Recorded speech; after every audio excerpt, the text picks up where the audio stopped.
Hello dear belly dancer, and welcome to week 12 of your course, the final week of a 3-month journey. Myself, Shamiran Ibrahim, and Keti Sharif have had the pleasure and privilege to travel with you through the 4 main structural elements of belly dance that are pivotal for powerful and beautiful belly dance of all styles and relevant to all levels of dance, be you a student in the beginning of your beautiful journey with belly dance, an advanced student, a performer and/or teacher. This final week, week 12, we cover unit 4 of your Spirit Room module, the final unit in your program. Spirit is such an intangible subject, and I believe there is no wrong way or right way to spend time in your spirit room. I believe that there is only a right way or a wrong way for you, for each of us as individuals.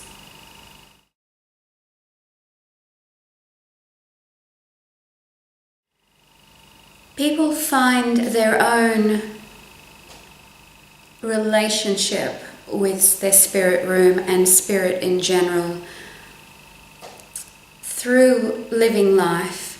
Some of us were given a language and ideas around spirit and around what another greater, if you like, power outside of oneself might be in childhood.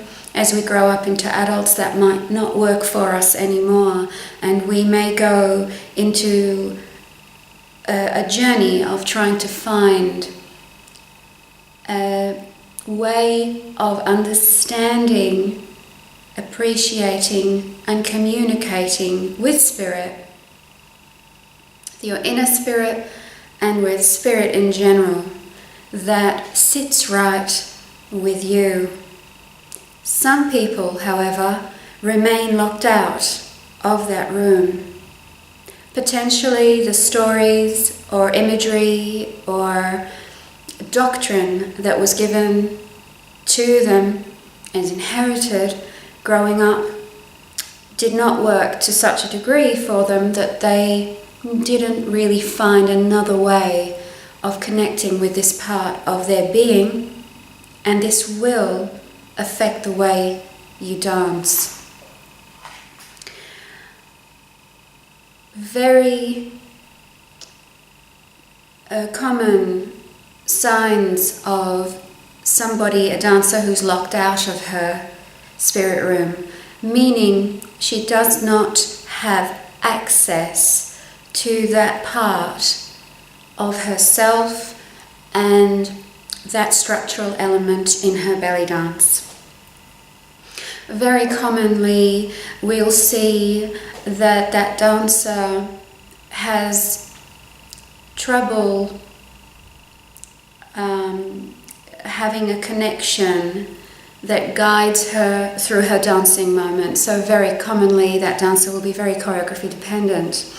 The artistic expression inside of dance that really holds a lot of fulfillment and nourishment and juice, if you like, for the person on a very personal, deep, meaningful level is not there for that dancer. So the dance stays on the physical and very often will be danced in the head, thinking very hard about the movements, and also due to the lack then of that creative authenticity and artistry for that dancer, they may spend more time in the headroom and the body room at the expense, because of course there's a quarter of their being they're not really accessing as a person, as a woman and as a dancer. So that time's got to be spent elsewhere. we'll find that dancer spends more time in a very logical space in the headroom, and potentially just working very hard on technique in the body room. And what we find then is, or you may find if this is you, if this is speaking to you, that you as well find yourself in mini burnouts along the way, or major burnouts where you really need to stop and take a break. We can't, as artists, go on just dancing other people's movements. There comes a time when the spirit in you that wants to communicate, that wants to express, that called you originally to Bellydance, might have a say about that, and you'll start feeling that and hearing that. It's usually a whisper, and as a result, we need to get quiet. The voices in the headroom have had a lot of airplay for all of us since we were little, starting to formulate thoughts about the environment and the circumstances we were living in and what was happening to us and around us. Thought takes hold of our minds and tends to repeat itself in habitual thought since we were very young. So if you're coming to your program in your 20s, your 30s, your 40s, your 50s, your 60s, some of us will have decades of habitual thought backed up and just continuing to happen and generating. Of course, as we saw in a previous unit in the heart room, generating emotion that then generates responses and then formulates sort of our action and attraction mechanism that then formulates our reality. And of course then we find ourselves with a belief. See, I thought that, and see how it's created. A headroom shouts. The spirit room and the heart room whisper. They whisper. The voice in there of guidance that is all-knowing and all-wise specifically for you. You can call it your inner voice, you can call it your inner guidance, you can call it God, you can call it anything that sits right with you in the spirit room, but please try and call it something. Try and create a relationship with that all-knowing, super intelligent part of each and every one of us, if you like, the God force, the life force in each of us. Artists who are constantly productive artists are very clear with this, and they have a very clear connection. Julia Cameron, who is an extraordinary creativity and artistry coach, she says that for her there's no, and she's trained people for decades in the artistic process, in the creative process. She believes that there is no difference between our spiritual self, or ourselves in our spirit room, and our creative artistic selves. And because Bellydance has called you, there is an artist in there. There is an artist in your heart and spirit. And expression is probably very important to you. Communication is very important to you. And because it's dance, of course, it's communication through our body. But there is something, an impulse that comes before that. There is something behind that impulse. And that's what interests me most in this unit, and what interests me most to communicate to you for Unit 4 in week 12. We're just needing to get in touch with that communication that is coming through. It does actually come through all the time. It's eternal. So our spirit part of us is the eternal part of us. It's just difficult to wrap the head around. It's nonsensical, it's illogical. Who says so? How do you prove it? How do you quantify it? Certain types of studies, more and more in recent years, are bridging the gap between the physical and the metaphysical, showing us really that it's all physical. It's just that some is solidly tangible and others are not. So these are high-level research that is happening around the world. However, on a day-to-day basis, and especially what gets taught at school and the mainstream vernacular, if we find ourselves very much identified with the headroom and feel very comfortable with the voices in the headroom, we might find these concepts intangible. You may say, I don't order my universe that way, I don't understand my world that way. I urge you and hopefully inspire you to just leave a little opportunity open for maybe there is a spirit room existing in your being and in Bellydance and in the world around us. And today I want to help you understand where you are in your relationship to your spirit room, because I think that is really, really important. As I say, some of you, or some of us in general, at times in my life, certainly I have been earlier on, standing in my relationship to my spirit room would have been non-existent. My relationship to the feminine parts of me was non-existent. If I had done the energetic gender tables and ticked the tables that we did in Unit 2 of your spirit room and that you're studying in your program, to see where I am on the scale of masculine and feminine, in my being, in my understanding of myself, in my understanding of the world, and in the way I orientate in the world, I would have said 100% it would have come out on the yang side of the table. You can imagine just how out of balance I was. This was in my early 20s and leading up all the way through to my late 20s. And certainly the circumstances in my life was mirroring that back to me. So my relationship, when I started Bellydance as a dancer, then my relationship to my spirit room seriously would have been standing outside the door, no key in my hand, the door's locked. I'd locked it and walked out of that room a long time ago. But of course the eternal part of me will never die. So it was always calling, always guiding, with an inner wisdom uniquely formulated for my personal well-being. Guided me to Bellydance class, and an amazing journey commenced, and love affair, journey and love affair.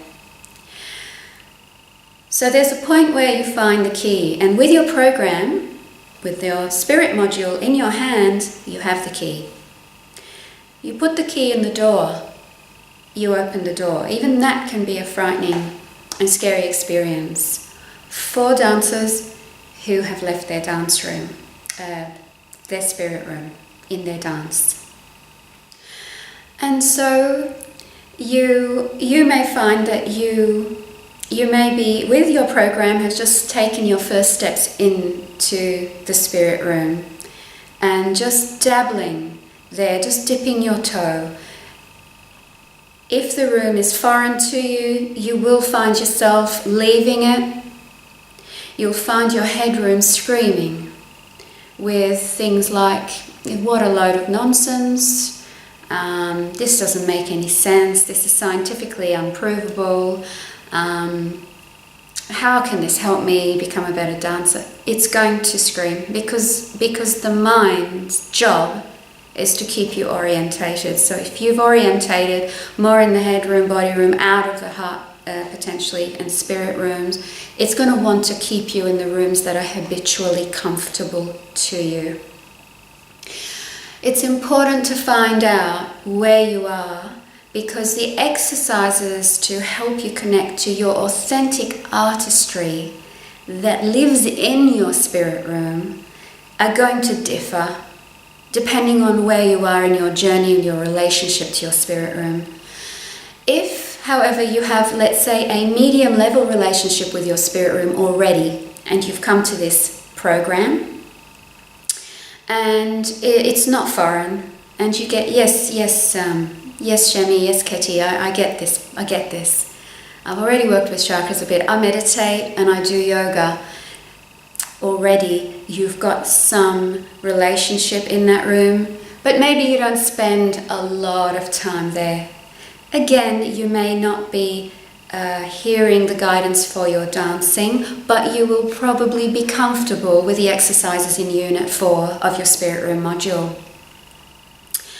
And then there's the dancer who is really, really comfortable in her Spirit Room. She resides there a lot, you know. She's probably a dancer who just has a very strong energetic understanding of the world around her, has a heightened sensitivity, probably is very comfortable with using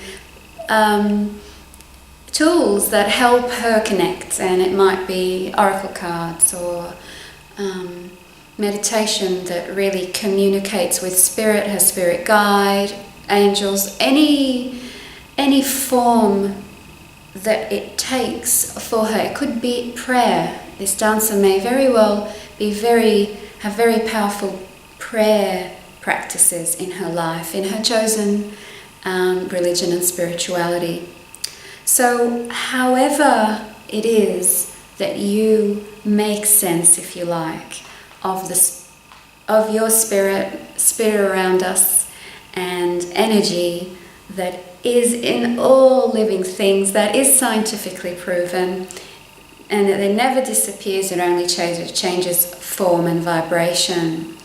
So however you do relate to this, I urge you to, in this week,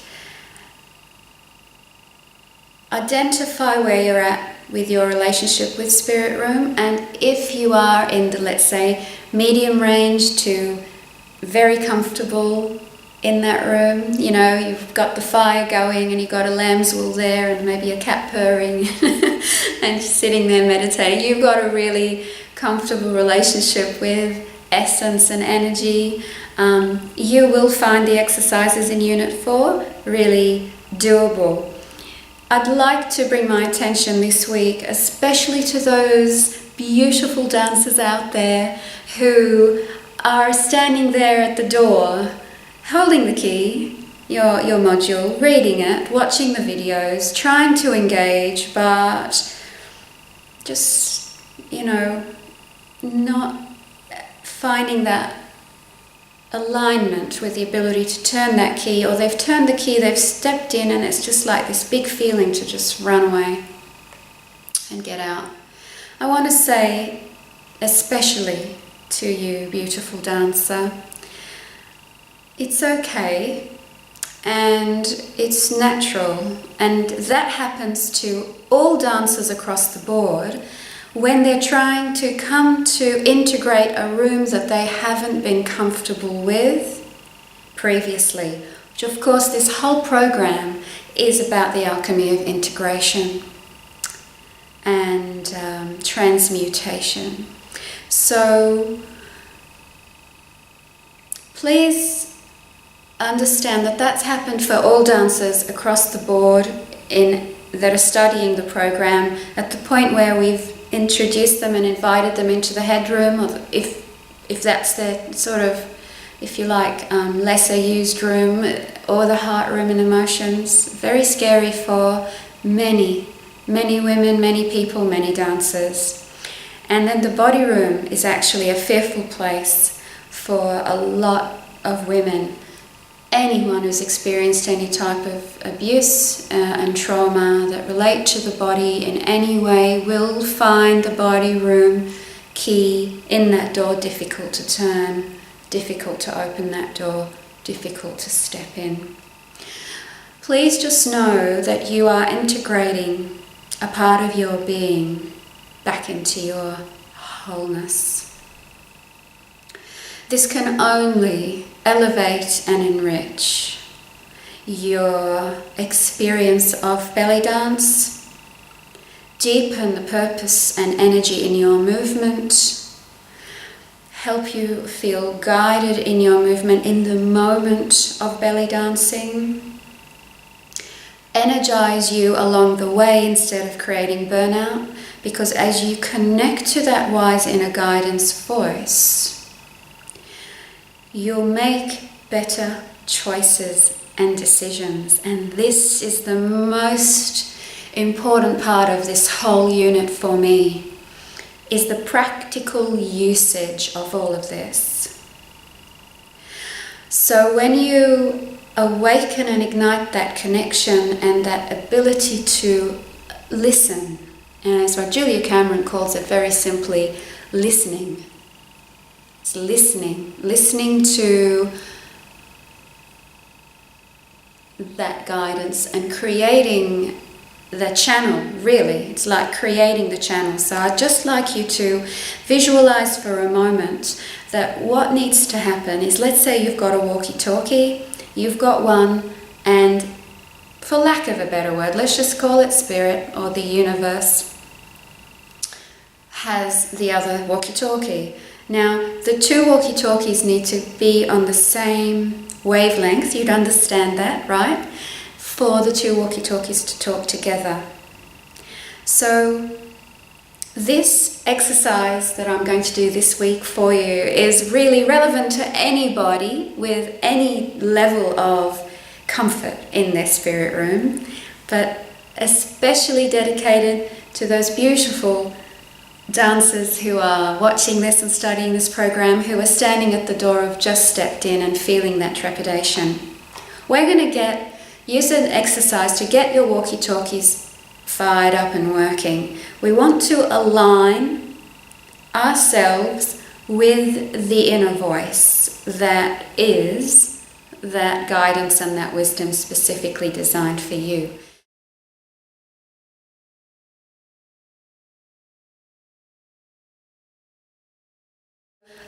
A very simple exercise this week, as I say, anybody can use it, is to get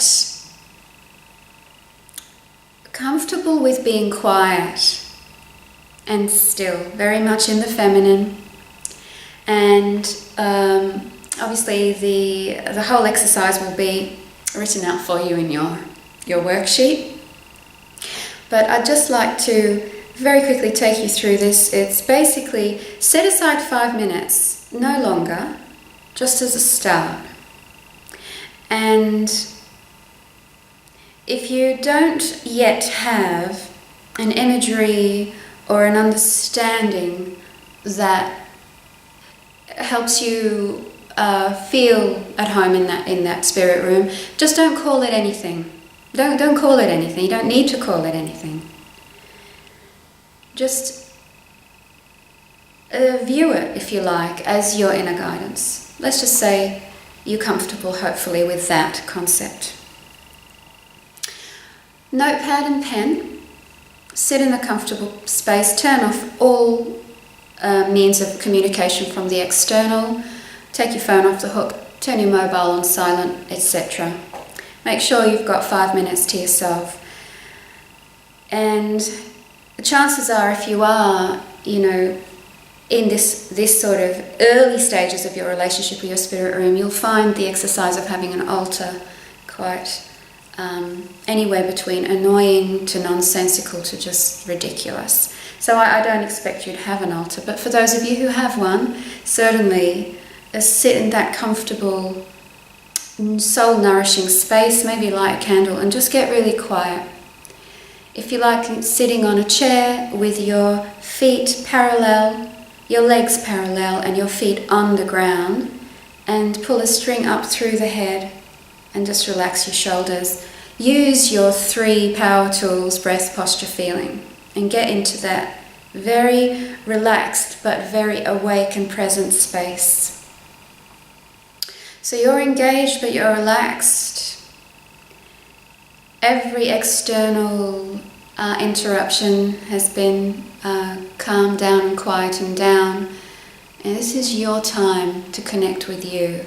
So I'm going to just urge you here to take a number of very big, slow, deep breaths. And you can start with clearing breath, which is in through the nose. Maybe hold it for a moment, and then strung out through the mouth.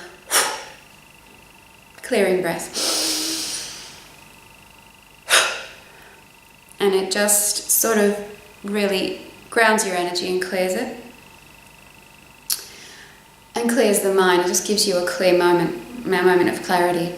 And then in that moment, close your eyes, get very quiet, and just ask some guidance towards, what do I need in my belly dancing right now? What do I need to know about my belly dancing right now? What do I need to know about what's holding me back in my full, authentic, artistic expression in my belly dancing now?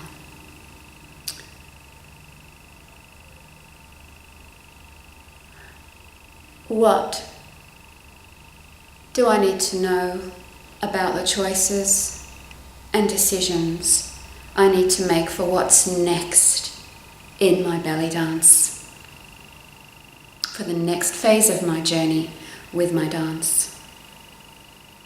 Any of these questions will start opening up a channel and a portal for messages to come through. You might even have your own questions, go for it. Keep your eyes closed and keep your breath posture feeling going, which is a very basic form of actually meditation. Keep it going for as long as you can. Hopefully 2-3 minutes, if you can stay there, that'd be fantastic. And then when you get an impulse to write, start writing, and do not inhibit your hand. Don't stop it, just keep writing, just write. Whatever comes, just write. This exercise might be a bit rusty for you, as I say, if you're in very early stages of creating a connection with your authentic self, your spirit, your true self. It might come easier for you if you meditate normally. And just keep this exercise going, and it will start creating that communication. And it will start giving you some really interesting insights that most probably didn't exist potentially in your headroom. You weren't thinking them. They sort of come from out of the blue. And I'd advise you really start listening to these impulses and guidances in regards to your decision making and your choices with your dance.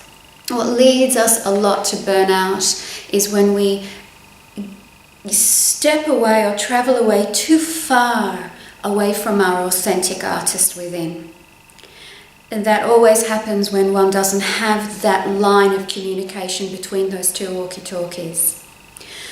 It can only happen in that space. So, for instance, for a dance student, she might feel the need to have to learn a lot of props and have to learn a lot of styles, especially these days. It's like it's as if it's not enough to just be good at beautiful at one style. And I've got to have this under my belt and that under my belt and that prop and this style and that folkloric style and this style, and just really start overwhelm. It's a very mentally driven choice-making process. But if you have a spiritually driven choice-making process or an emotionally driven choice-making process, you start getting more authentic. You start getting more real. And there's a deep soulfulness that starts coming into your dancing then, when you are only taking action based on the truest desires in you. And it's kind of like this ultimate 100% confidence in and trust in that quietly authentic part of you. That's the artist within. And if you're a professional performer, again, there might be some pressures to compete and go on the competition circuit and win some awards or get some accolades, or else, you know, I'm a nobody without that, I haven't proven myself. These are the type of things that can lead us. Some people might gain a lot of joy out of that, that's good. But if you're not gaining joy, and joy is very much the element of spirit, it's that high vibration, then doing it is going to lead to burnout. And burnout's, you know, far down the scale, but might just lead to a lack of fulfillment. But that's enough already. That's already enough to not be following that road, not be staying on that train. I usually use the train analogy a lot in my life. Am I on a truthful train? Or did I buy the ticket maybe years ago when I was even a different person and I'm still on this train? It's time to get off. Where's the next station? You know? Time to take stock and maybe sit in the train station for a while before buying the next ticket. That is what a hiatus is. So if you have been on a wrong train for a long time with your dance and going in a direction that hasn't been fulfilling and may have led to burnout, that's that bonus article there you'll see in Unit 4 that helps you hopefully through the painful, often very, very emotionally painful, sometimes physically painful states of burnout. If you're a teacher, you may be feeling pressures. Again, the headroom voice is very loud. You know, you have to have a troupe. I don't have a troupe. I better get a troupe together. I'm not, you know, how do I display what I do in the festivals and but it might not be true for you to do that. Your spirit might know better. It has something else in store for you, your very own greatness. Your greatness is imbued in your spirit, and every single one of us, every human being, has a soul that has greatness. The trick is when we are responding constantly to the voices in our headroom, our expectations, our shoulds, and our should nots, and I better, or else, those voices, we very often then miss that soul-driven, heart-centered, spirit-communicated, deep, fulfilling artistry that wants to come out. And as a teacher, that might be teaching belly dance with a new slant. It could be, bringing another passion of yours and merging it with belly dance and then creating this whole new program that just enriches especially women's lives so very specifically to you. So I do urge ladies who do my teacher training program, certainly really get in touch with what you really, really, really want to do, what you're called to do with your beautiful call to teach, and listen to that calling and really trust, take some time to trust in that and move from there.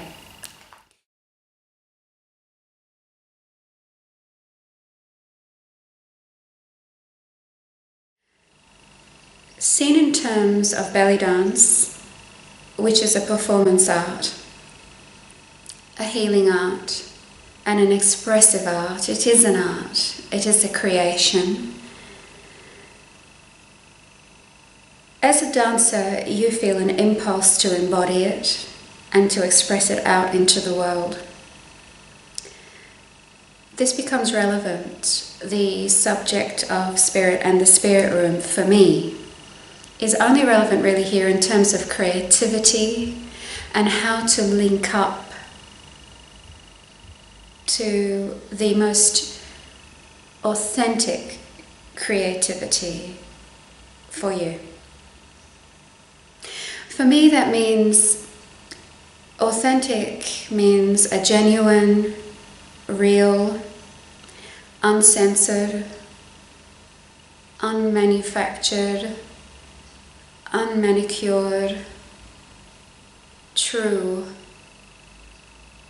authentic expression that you feel as an impulse, and as a dancer I receive it, and this is where the connection or communion or communication with so-called spirit happens to me as an artist. As an artist, I always feel I'm guided. As a dancer or belly dancer, I always feel that impulse. I feel the impulse, then I move. As a painter, I also paint. I feel the impulse of the stroke, then I take the stroke or make the stroke on the canvas. I feel the colour, I feel the resonance of a colour, then I mix the colour and then I use it. Again, guided all the time to where to put it on the canvas. So I try not to think about where to put it on the canvas. I receive my impulse first. As a writer, I also write. I've written countless articles for Middle Eastern dance magazines around the world. I'd have to explain it like when I write, it's as if it's like a little pressure that builds up inside, and I have a need to unburden that pressure. It doesn't go away until I express it. It's the same with dance, and I believe with every other art form. You're expressing, as an artist, you're expressing your heart, your emotions, your communication through your art. But there's an impulse that comes from outside of our understanding, our logical understanding. It's received, and then it's expressed. And